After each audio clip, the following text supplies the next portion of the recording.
I think we're on. Alrighty. Welcome back, everyone. Today we got first workout back post that Alpe effort on, what was it, Tuesday? I did a long ride the next day, so it was 2 hours 5. And then, I can hear myself talk. It's never good. Yeah, that's good. Anyways, and then, what was I saying? Thursday was just active recovery day, so just like an hour and 5. Friday, yesterday, 80-minute ride with just a couple spin-ups near the end, and then here we are today. So, similar to, what's that?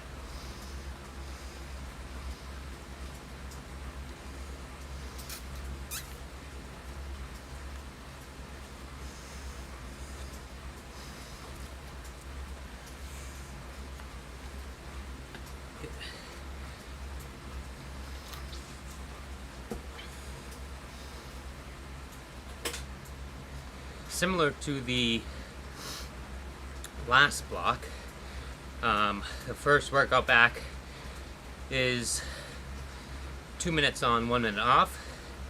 Today we got 12 of them. Last block it was 10 of them, so nice slow progression. And nothing crazy. Aiming for 360 for most. So it's really not that crazy. If it's thinking FTP is 347, it's actually probably 342. So I don't know what the math is on that. It's just going to be 6 watts per kilo. The unique thing is that intervals 4 and 11 are going to be hammer intervals. So they should be 390 to 410 in that range. If they were both 400, that'd be good. Be happy with that. And no extra rest or anything after them. It's just straight into the next, back to the 360 from the others. So basically it'll work out to 10 times 2 minutes at 360 on 1 minute recovery, roughly 220 to 240. Probably end up being 240 because it's going up the Alps, so it's kind of hard to crank her all the way back down. And 2 intervals, 2 times 2 minute at 400 on that same 1 minute recovery. So 12 times 2 minutes on, 1 minute off is the workout. Probably average 6.3, 6.2, let's say, for the whole thing, like for 24 minutes. And after that, 9-minute tempo, and then that's all she wrote. And with this stream, I'm welcoming a whole group of new viewers, and appreciate all the views and all the comments on that last video. It was awesome.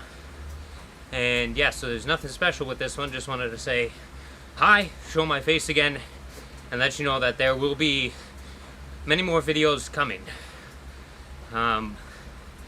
So once we get to the bottom, interval number 1 of 12 times 2 minutes on 1 minute off.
362 on the first.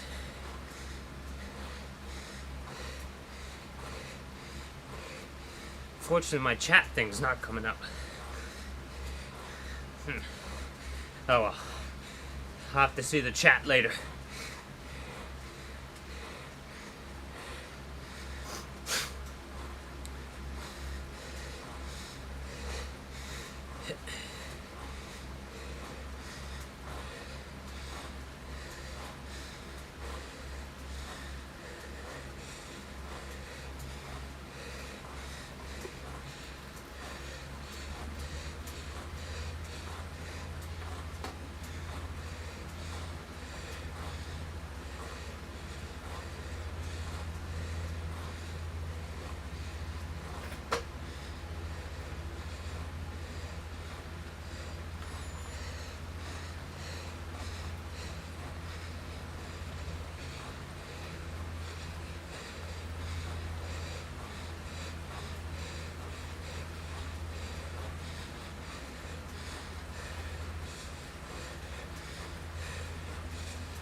$365. Where was that lightweight? Oy.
366. Now is the hammer interval.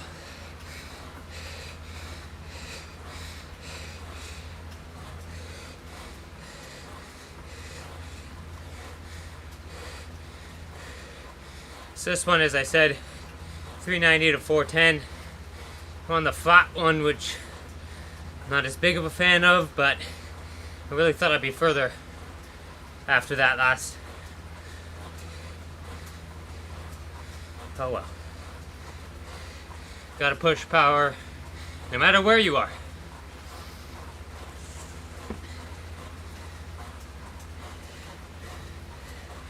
Uphill, downhill, sideways hills, whatever.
.411.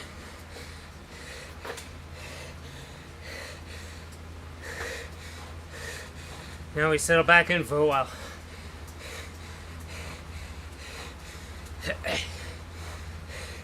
Thank you. So far, so good.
361. Tough one done.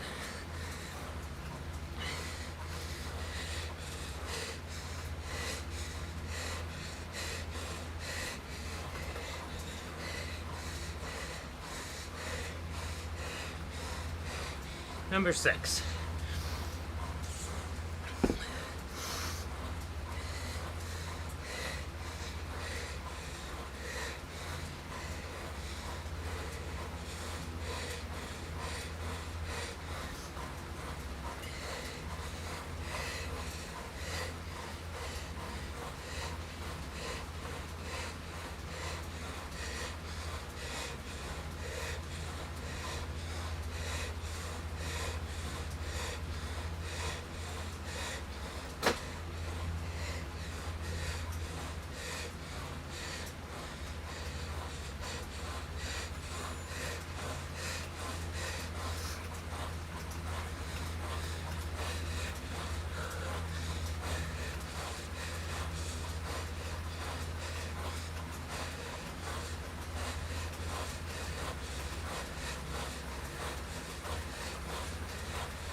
Three, 6, 3.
365.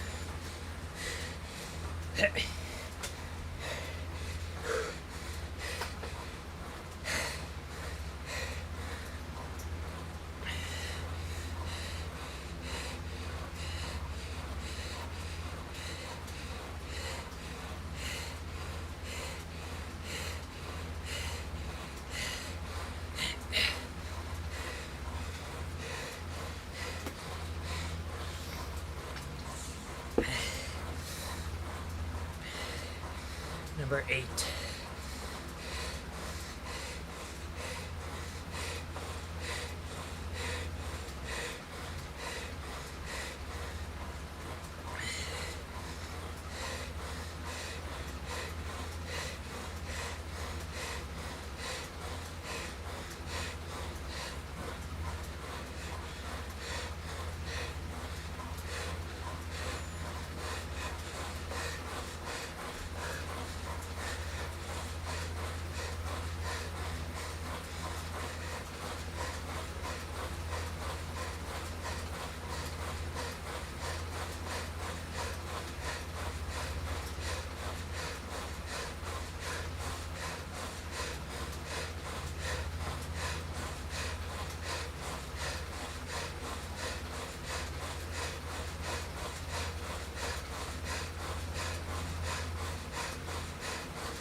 Six two.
364. Number 10.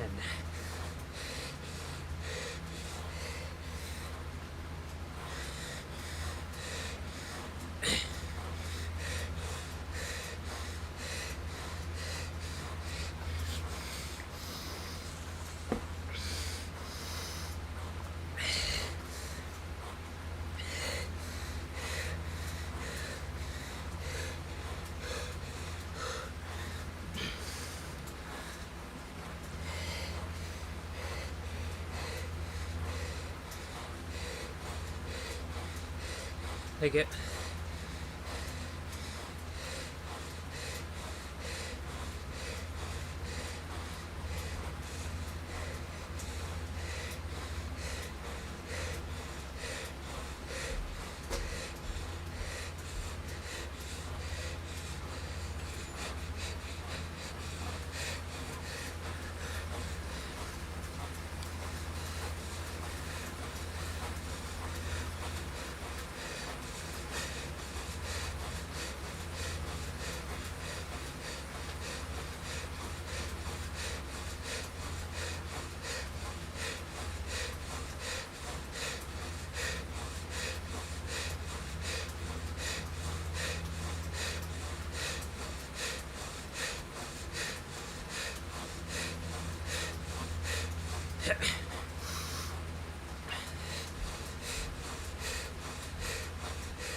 .365.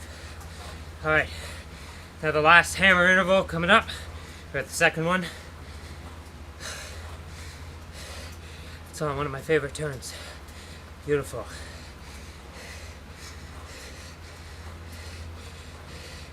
This is always that turn where you start to believe again. And you're like, we can make it. I got it.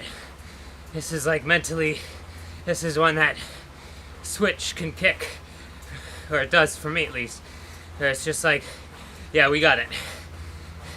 That ice turn back there with all the snow wall, that's the one where you're starting to kind of like, ooh, this is hard. This is the one where you get that belief back. Alright, stop talking. 400.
412.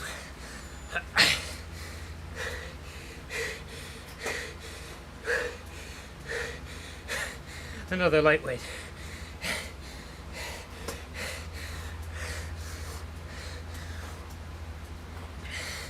Alright, nothing special on this last one.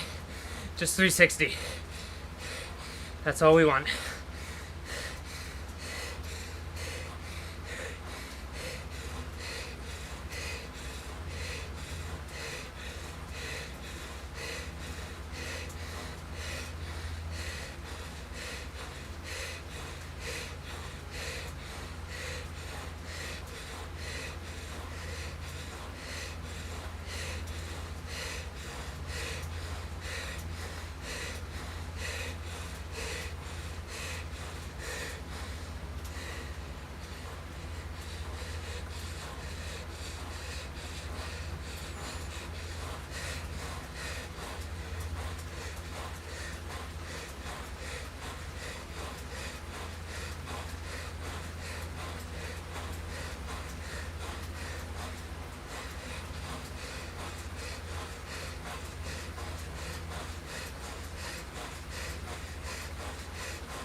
Three, 6, 6.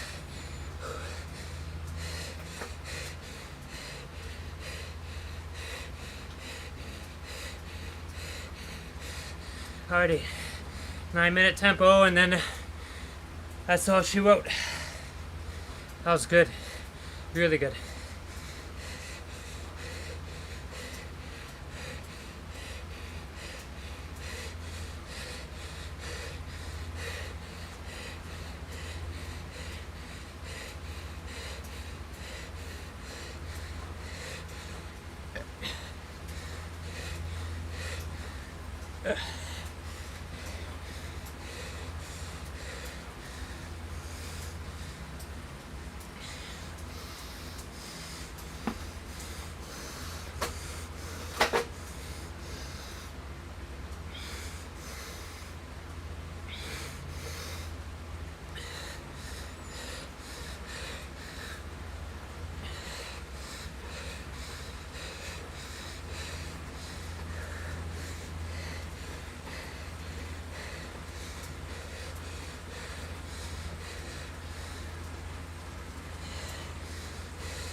much nicer finish than that last time.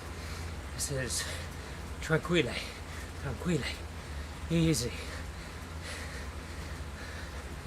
So much more pleasant. Another 3 light weights.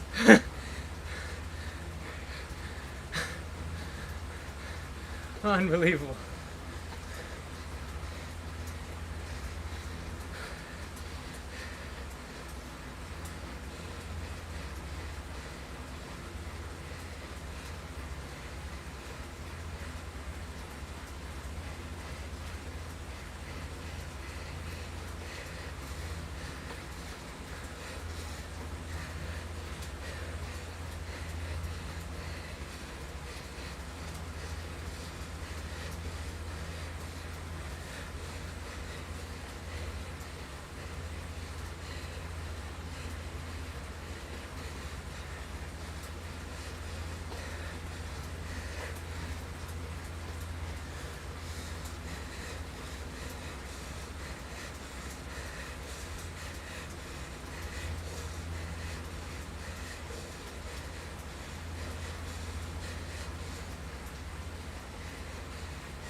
I get.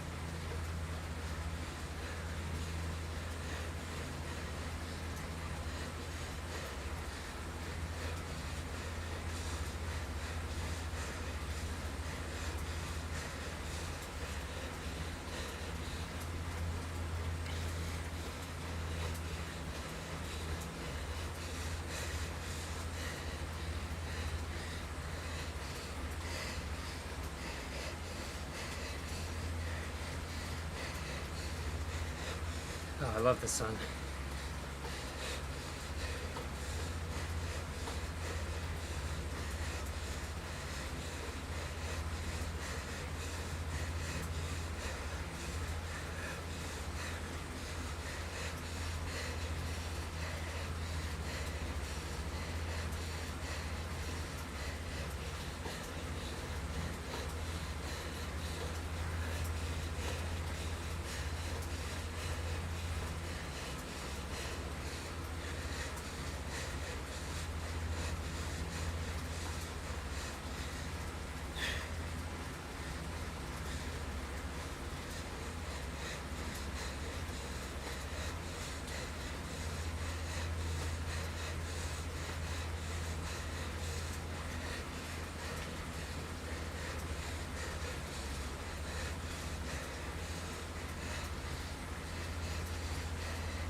$279.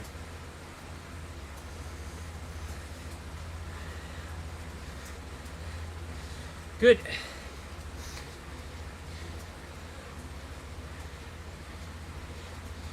Very good. Make it to the bottom, and then that's a day. Good 10K walk this morning. Was rolling, despite the blizzard.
Felt okay on the tempo. Aerobically, it was nothing. Could have done that all day, but hamstring was getting there a bit. The high cadence.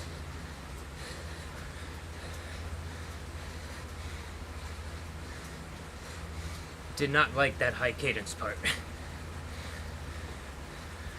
But it was fine. It didn't cramp up, so all good. But the intervals were good, real good. The average is going to be good, real good. I think the two hammers were 411, 413, and then everything 360 to 366, 367, I think was the highest there. And those felt smooth. One or two of them was out of the saddle a little bit too much. But it's just like, I'm not going to change 50 times, like on the sections where it's kind of like going up and down a bit. I'm not going to like change up, change down, change up, change down, just stupid. Like, so it's just like, I'll just power through out of the saddle. It's not a problem.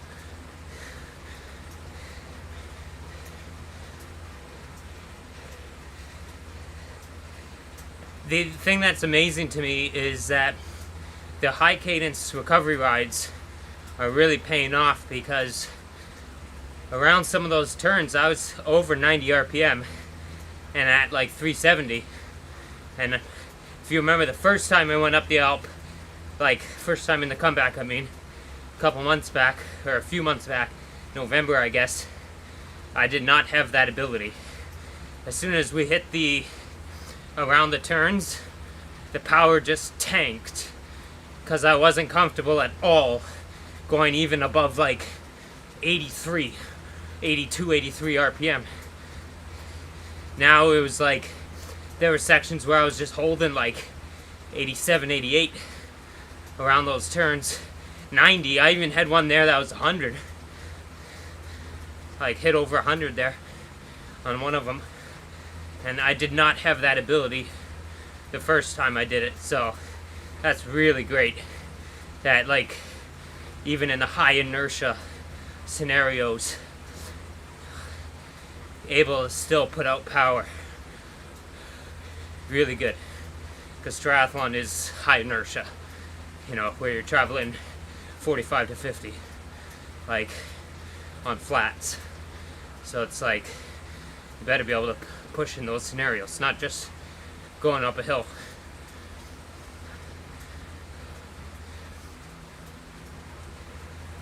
This is a luxurious 5-minute cooldown. Really long for me.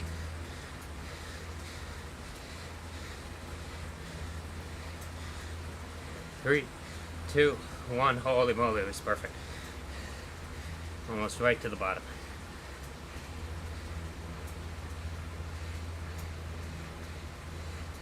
Yep.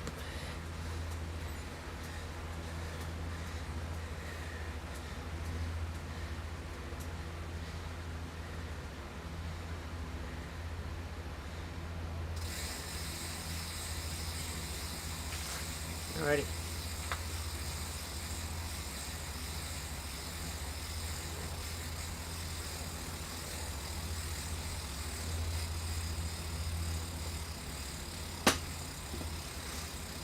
Let me just take my shoe off.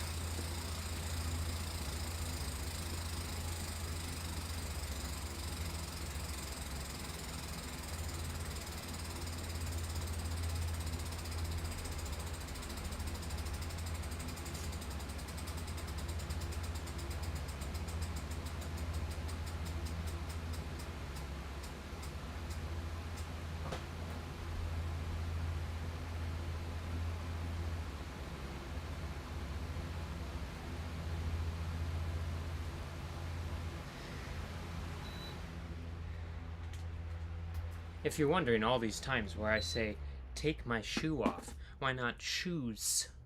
It's because the left...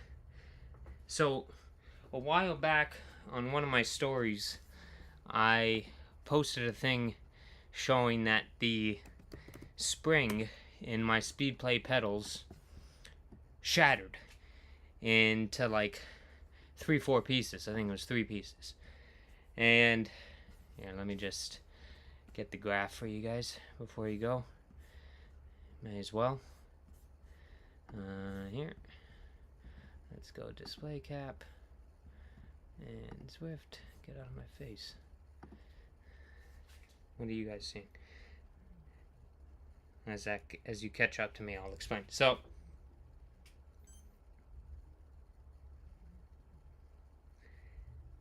thank you. Hurts the same for everyone. Know that as much as you're hurting, I'm hurting too. It's not easy. That's for sure. Oh, whoops. So the left pedal, what was I gonna say? Oh, the cleat shattered into 3 pieces, right?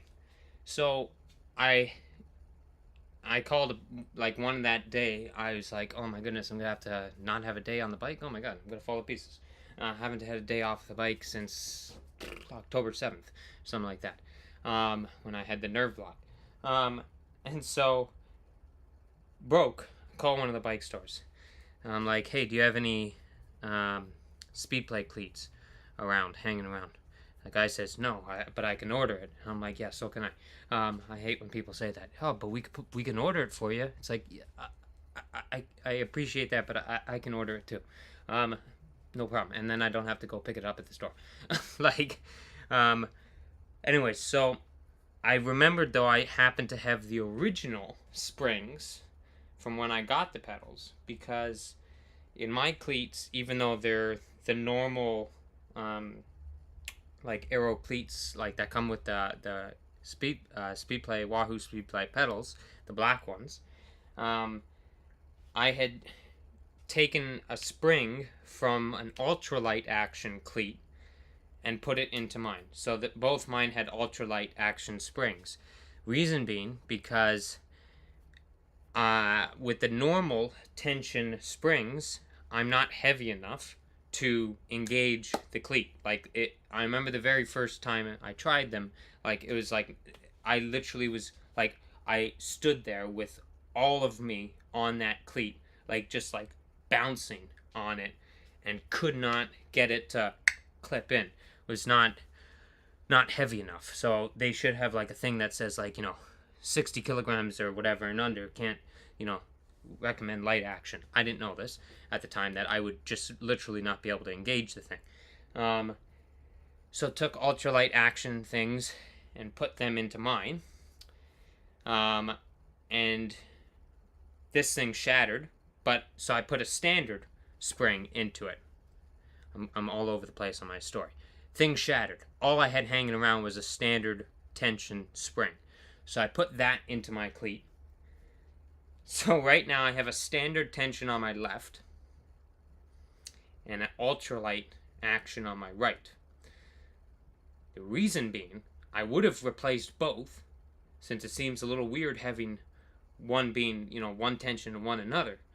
But I am waiting and waiting and waiting for this standard tension thing to break in. Because while I can actually engage it, takes still a lot of force for me to engage it, I still cannot unclip it. I did one time, and it was like so, I literally like felt like I was going to tilt the bike over. I did tilt, but not I felt. I did, like, moved the bike because of how hard I had to go. So the bike, like, went with me a bit. Anyways, that wasn't the problem. The problem was it was so jarring that, like, I ended up, like, just crashing down onto the saddle, which kind of hurt. So what I do now when I'm finished the rides is I get my foot out of my left, pull that out, pull my right off, hobble over on one foot, or, like, off kilter, take my right shoe off, and then I'm going to come here, and now I'll see, watch how, you can't watch, but this is how much tension it takes. Listen to the sound that this will make. You hear that? And I have to check it every time to be like, jeez, did I, like, rip the thing off? Like, holy moly. It's so much, like, so ideally I would like to put both of them to the standard tension, because I like how secure you feel in it. I do. And in a triathlon, I don't need to keep unclipping, like, throughout. You don't ever. They're already clipped in. But for training, if I go outside at a light, I want to be able to unclip at the light. And so I'm kind of in this experiment phase where I'm, like, seeing, like, will this thing break in at some point? And at which point, then I would just change the right over. Or is it, like, is it never going to break into the point that me at 59, 60 kilo is ever going to be able to engage or disengage this thing? So I'm waiting. Interestingly enough, I thought about this the other day, and I was like, they probably would break in reasonably quick if you weren't riding inside. The downside is that then it's dangerous getting to a light. But if you really think about it, when you're riding your bike inside, you clip and unclip once every ride. And so you think if you've been riding inside for, a month, let's say, it's been clipped in and clipped out 30 times.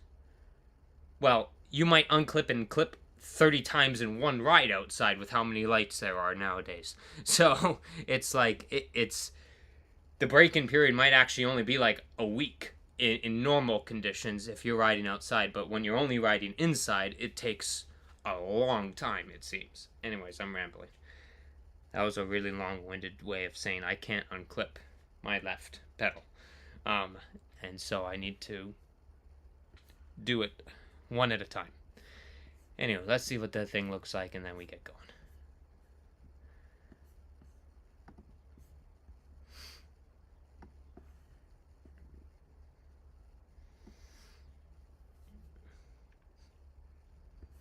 Solid. Very, very good. Main set, 35 minutes at 327. 341 normalize. What was the peak heart rate? 179. Where did I hit that? Over here? Yeah. And then what did we hit?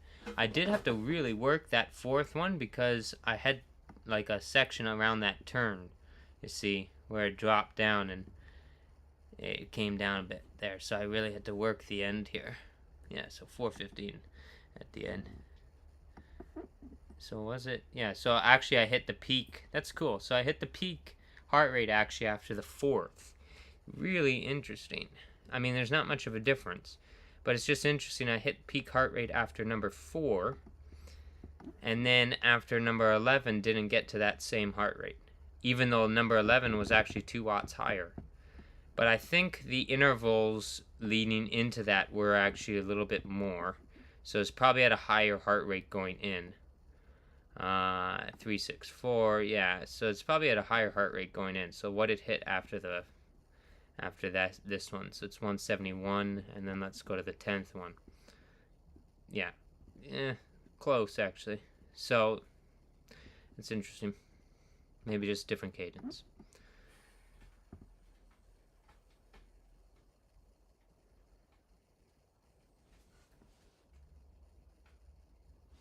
I think our neighbor's AC just turned on. What? Okay. It's like minus a million, but okay. Yeah, 73 cadence there, and then on this one, 71. Interesting. So I'm wrong again. So it wasn't cadence. Anyways, don't know. This one, I actually think I averaged 83 RPM, which is like skyrocketing. 83, see? 277. What? Oh, it's because I didn't have the beginning in there.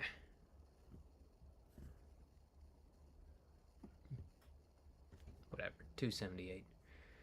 I had 279, but okay, that's all for now. This is a good ride. I'm happy with this. Good first workout back. And yeah, once again, appreciate all the new followers, new viewers on the channel. Really cool. I'm excited to bring you guys a lot more content, a lot more videos. As soon as the weather gets good, some actual running videos, which will be really nice. And yeah, I knew I hit 101 RPM. This is in one of these. Yeah, 99. Up there, so probably in there. The recoveries are pretty good too, actually. Recoveries are probably 240 average. Yeah, so I would like to do at least 1 or 2 live streams a week. It would be my goal. Got to get my watch time up. That Alpe video did quite well. Made a good dent into things. So I'd like to do live streams are the best way to do it. So the best way to grow the channel, it seems, especially for watch time, and get that number up, because that's a really important number. And that Alpe video has a huge number. Like it has, compared to all the other videos going in, like 10 times the amount of my highest live stream in this comeback so far. 10 times the amount, that one video. So I'd like to do 1 or 2 a week. And then if you guys like, leave a comment on the live streams if you want to see more kind of this, kind of talking about workouts, where, like, remember how I used to do that weekly set where I kind of like took you through a workout, like just speaking through it. I don't know if this does anything like the live workout. I kind of just wanted to do today's because I had such a surge in subscriptions, subscribers a few days ago, that I wanted to, like, get back on here like ASAP, you know what I mean? Show my face, so that, they're not like, people don't get thinking like, oh, we're subscribing to a channel that he never uploads to or something like that. So they subscribe for just that one video and then unsubscribe 2 seconds later, because they're like, there's no new content. Here I wanted to like show that it's like, no, there's regular content coming. So like, stay tuned. So 1 or 2 a week, and then if people like, I'll do one more of those weekly set videos. And then, as I said, I want to get back to doing the run content as soon as the weather gets a little bit better, as I talked about in the last stream. But anyways, that'll come for sure. Wow, 1,300 calories in one ride. Solid. With that being said, time for some lunch. Thanks for watching. To those of you stuck around this long, sorry about rambling on the cleat for so long. My mind was kind of in 2 different places.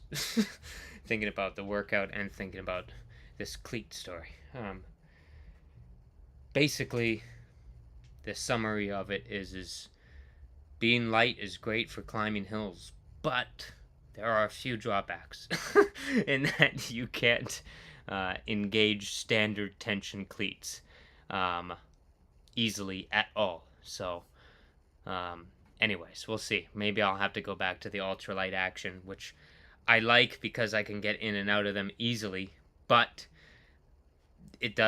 they don't feel as secure to me. When I put this new one on the left one, I was like, wow, I feel like rock solid into this pedal, which I really like. I didn't like the kind of feeling as kind of free going as the other ones. This felt like really engaged, which I liked quite a bit. So anyways, all right, cool.